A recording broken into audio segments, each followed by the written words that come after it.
Today we have with us Prime Minister Shahbaz Sharif's spokesperson on foreign media, Mr. Mosharraf Zaidi with us. Thank you for giving us time today, sir. Sir, so as of last night, tensions have escalated between Afghanistan and Pakistan, and the defense minister has said earlier this morning that now this is an open war and the Pakistan army has launched Ghazab lil Haq. So how do you assess the current situation as of now? Where do Pakistan and Afghanistan go from here? I don't think Pakistan and Afghanistan go anywhere. I think there's a cutoff point at which we go our own way and Afghanistan has to choose which way it's going to go. But the question of where Pakistan is going is not confused and it's not new. There's been a lot of speculation, a lot of conversation and analysis about before and after, and conversations about good Taliban and bad Taliban. Pakistan's position on the TTP has been crystal clear from its very inception in 2007.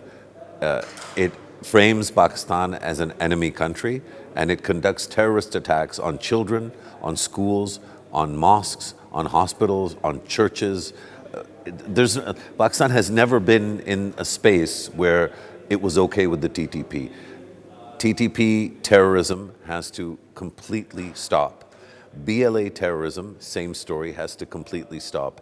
Any other terrorist group that is aligned with these groups or has a different agenda but uses the same methods has to stop.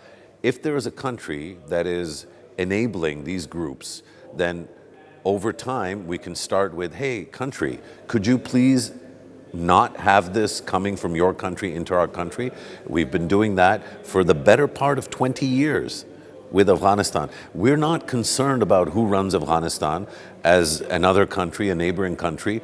We're obviously hoping that it's a well-run country. We are seized by the opportunity and the responsibility to make Pakistan a well-run country. The number one thing that a well-run country has is the safety and security of its citizens, of its streets, of its marketplaces, of its mosques, of its hospitals. Soldiers shouldn't be signing up to serve this country with the knowledge that they're going to spend their entire careers under fire. Policemen should not be worried about getting shot and getting blown up. They should be worried about retrieving cats that run away from home. That's the kind of society we want to build. In order to do that, we need to have a neighborhood that is not seized with the destruction of our country, that is not seized with supporting terrorists. Afghanistan, or at least the Afghan Taliban regime, has made a commitment for whatever reason, that's a question that I think has to be asked of that regime, that it wants to endorse and cultivate and nurture these terrorist groups in its territory, and then it wants to send these groups into Pakistan to harm Pakistanis. I think we've conversed as much as we could. We've been very clear in our communication. And now it's up to the Afghan authorities to cease and desist from their continued romance and support for terrorists that target Pakistan. You mentioned conversations, and we're hearing as of now as well that the Afghan Taliban spokesperson Zabiullah Mujahid has said that Afghanistan is open to talks. Have you received such information on your end? And these talks have been ongoing since the previous skirmishes, since October, and they've all failed because of their problematic demands and their unwillingness to get rid of the TTP or give them a safe haven. So how do you think if talks do open up again, how will they end? There won't be any talks. There's nothing to talk about. There's no dialogue, there's no negotiation. Terrorism from Afghanistan has to end. That's an Afghanistan problem. Pakistan's responsibility is to protect its citizens. If we know that there's a terrorist in point A and we know there's a terrorist enabler at point A, we will find a weapon to land at point A and eliminate the threat. That is the current situation. I don't see any great deviation from the situation. People want to talk, they're welcome to talk amongst themselves. It's a free world. People are free to do as they please. We've clearly articulated what we're doing and what we plan on continuing to do and what it will take for us to stop doing what we're doing. We've articulated that, and we'll expect that both the international community and the regime in question, the Afghan Taliban, will will come to their senses and will help reduce instability and disorder in this region.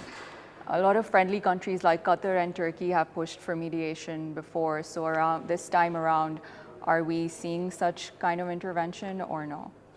You know, both these countries that you mentioned, both Qatar and Turkey, as well as many other friendly nations, have been incredibly supportive, and they have a deep warmth and affinity for the people of Pakistan and for the Islamic Republic of Pakistan. Their support and their engagement on these issues has been nothing but helpful. But ultimately, Pakistan is responsible for Pakistanis. Pakistan is responsible for Pakistani territory. And Pakistan has to act and behave autonomously and in a sovereign manner to protect and secure Pakistanis and Pakistan.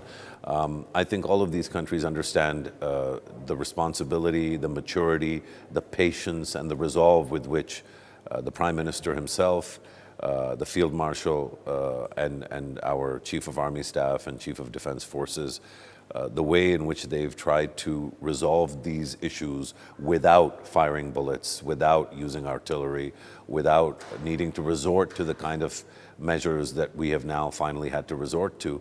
But just remember that this began when Afghanistan attacked Pakistan at 53 locations on our border with that country. So we are not in any way seeking any kind of escalation. We're not seeking any kind of favors. We're not asking for anything very special. We're being very, very limited in what we're asking for. Stop attacking Pakistan through terrorists. Stop acting as a proxy for a hegemonic and I would say a completely obsessed quasi-regional power. Behave like a normal country and we will treat you like a normal country. Right, and of course we know that Afghanistan does not have the capacity to go to war with Pakistan, and that's why they depend on these terrorist organizations as well. Do you think in that case they will seek any kind of help from their recently friendly neighbor? I think that this is a question that would have been more fitting several months ago. There's been very explicit and open embrace of India by the Afghan Taliban regime and of the Afghan Taliban regime by the Indian authorities. That's a choice that they're free to make, and the consequences of that choice they're free to deal with. At the end of the day, like I said, we're not really interested in the wider geopolitical dynamics or relationships between different countries. Every country is free to choose its own path. What any country is not free to do is to send terrorists into Pakistan. And if they do that, then we will do what we need to do and what we're able to do to make sure that that stops happening. And that's what we're doing. And that, of course, means that the threat of suicide bomb attacks is very real. So are we prepared for that? You know, this is a long war, and its consequences have been devastating. The Prime Minister attended, not attended, actually visited the home of Shaheed Lieutenant Colonel Shahzada Gulfaraz in Mansehra 2 days ago. When you see a family that's suffering in that way, you know, a family of a martyr from the armed forces, it's one thing. The Prime Minister also 2 weeks ago visited the mosque in Islamabad that was attacked, where several people were killed, and he went and visited the home of one of the martyrs, a young man who actually tried to stop the terrorist from entering the mosque. You know, these are real lives. Pakistan has been paying this price for the better part of 2 decades. It's not any kind of burden that any military, any society, any set of doctors, nurses, school teachers, policemen, traffic police, politicians, bureaucrats, they shouldn't have to, and frankly, media. Your entire career, my entire sort of adult life, we've had to deal with this. So when somebody asks, are we prepared for this? I think it's a multi-layered question. Nobody should ever have to prepare for this. It's inhuman. Having said that, no country has suffered in the way that Pakistan has suffered, and no country has fought back in the way that Pakistan has fought back. Our capability in this regard is incredible. It's a testament to the resolve of the Pakistani people, who already suffer so many other things, including climate change and poverty and so many other governance challenges, all of which we're working hard every day to make better. But every single fight that we're trying to fight gets harder when we have terrorists streaming into our country from a neighboring country.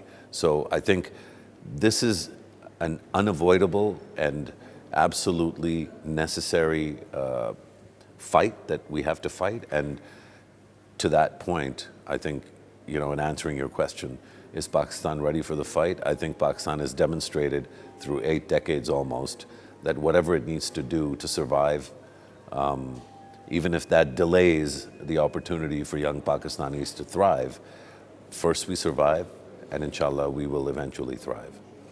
Earlier today, the DGISPR said that Pakistan will continue until the desired end. What is that desired end? Complete cessation of terrorist activity from Afghanistan into Pakistan. Right. And is there any possibility that while Pakistan is busy on the western border, there could be a threat on the eastern border with India? I think that's speculative, and the kind of speculation that is maybe not appropriate for me to indulge in given my responsibilities. I will say, whatever anybody attempts to do to Pakistan, they should closely examine the humiliation that attackers and enemies of Pakistan have had to suffer. God willing, no harm will come to Pakistan. A lot of damage is done in these wars. A lot of damage is done in terrorist attacks. Each lost life, each injury, each loss of property is terrible, is tragic. But if the objective is to hurt and divide and weaken Pakistan, what we've seen over the last year is that it actually has had the opposite effect. These attacks on Pakistan end up creating greater unity and coherence in our society, create greater resolve to overcome not only our security issues, but also our myriad other issues. I think, for better or worse, whatever is to come down the line, inshallah, we are prepared for. And any aggression towards Pakistan will be dealt with immediately and effectively. Right. And finally, how is the Prime Minister monitoring this entire situation? Day and night, like he monitors every other situation. Even on a day like today, one of the meetings that he took was on government restructuring and trying to eliminate bloating in the public sector and reduce extra layers that are not needed, reduce the cost to the taxpayer. His ultimate objective is to make sure that the pain that Pakistanis have gone through economically over the last several years is reduced rapidly and dramatically. And of course, we've made great progress in terms of inflation and in terms of economic stability, but the fight is still large. There's still taxes and duties and other kinds of burdens that ordinary Pakistanis and especially Pakistani businesses, in terms of electricity tariffs and power tariffs, that are problematic in terms of our ability to unleash the potential of our young people, the economic potential of our small and medium-sized businesses, the potential of our exporters. Those are the things that the mind and the team of the Prime Minister are seized with. But all of that requires a safe, stable, and secure geopolitical context. And I think that to the extent that he's monitoring this, like I said, he was at the GHQ earlier today. Almost every hour and multiple times in the hour, he receives information and gives directions as required. Great. Thank you so much.